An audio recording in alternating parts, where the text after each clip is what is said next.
भयकथा बाहेरची बाधा. गावाच्या टोकाला असलेलं ते जुनं घर. लोक त्याला पिसाळ्याचं घर म्हणायचे.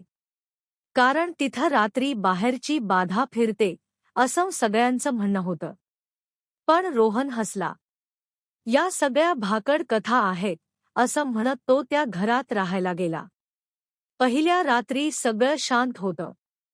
पण मध्यरात्री 3:15 त्याला कुणीतरी हाक मारल्यासारखं वाटलं. रोहन.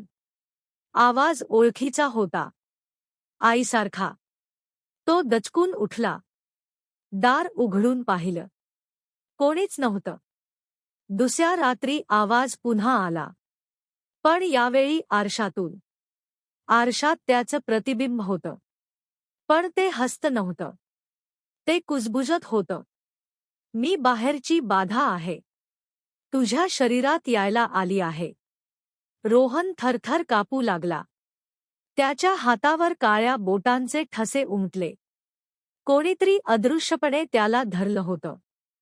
तिसऱ्या दिवशी गावक्यांनी पाहिलं. रोहन घराबाहेर उभा होता. डोळे पूर्ण पांढरे. ओठांवर विचित्र हास्य. तो म्हणाला, तो रोहन आता नाही. मी आहे. आणि त्या रात्री ते घर पुन्हा बंद झालं.